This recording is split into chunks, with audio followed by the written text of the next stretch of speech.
Saturday, September 8, 2012. This is Mercedes Diesel Guy, and this is my Mercedes Diesel.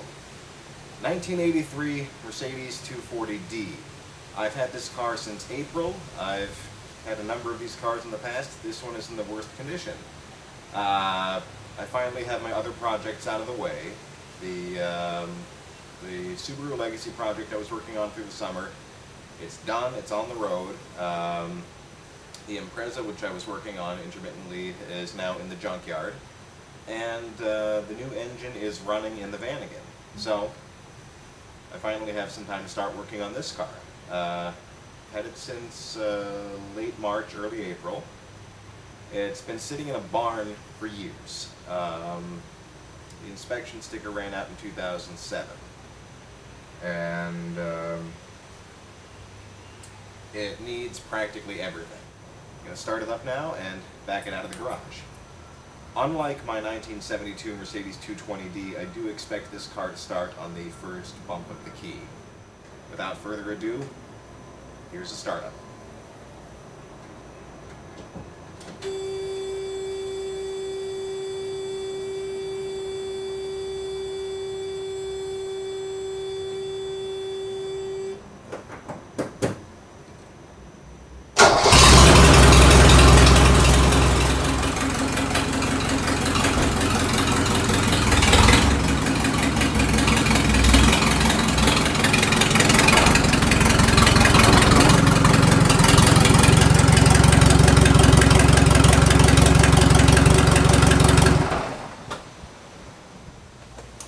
Now, as you can hear, the car was actually very loud, much louder even than a 240D usually is.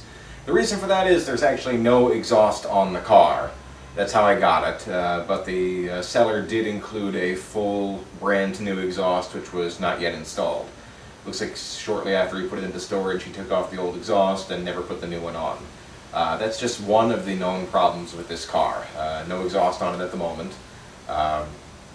See, I know there is a brake fluid leak, which hopefully I can investigate today. I know it's at the driver's side rear corner.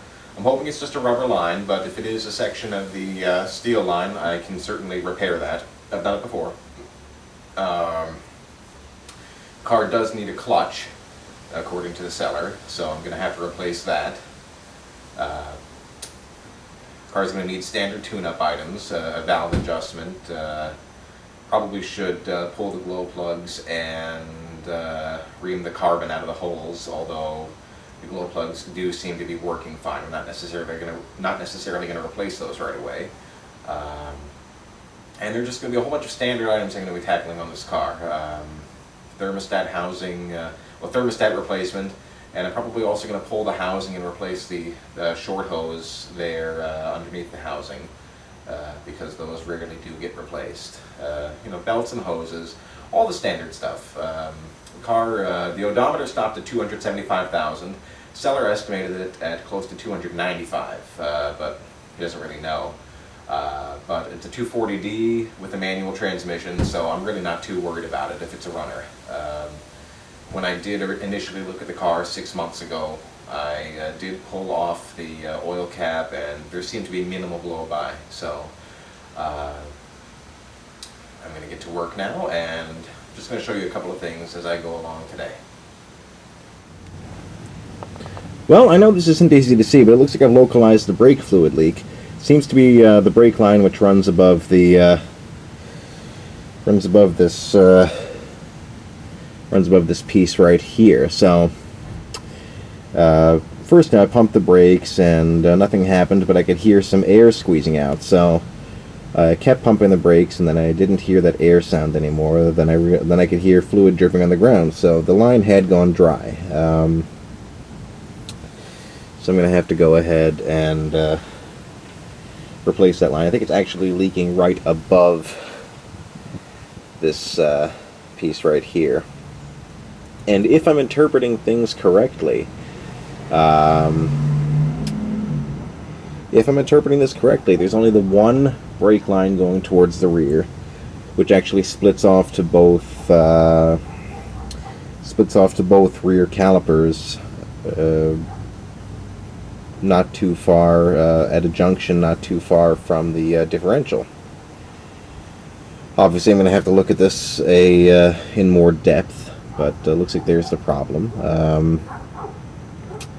Not sure if I'm going to make a repair down here or run a whole brand new line or what, but at least I know where to look now. One more mechanical thing that I know the car needs. The seller told me that the rear half shafts had been replaced at one point, but that one of them was clunking. He wasn't sure which, but he said that since they were replaced, it shouldn't be too big a deal to get new ones in there. So, but I got to look at the floors, and they're not as bad as I thought they were in the car. Not that I really had much to go on at this point, but they seem to be better than my 81 Mercedes that I had a few years ago. Another thing that needs attention is the brakes here.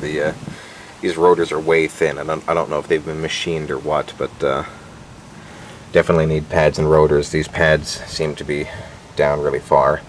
Everything, of course, here is just crusted over with scale from having sat in a barn for years, but not too worried about this. You know, get pads and rotors probably on all four corners, but I probably won't have I don't think I'm going to have an issue with using the calipers. So, anyhow, that's my mechanical assessment, at least for today. And now I'm going to get to some cleaning.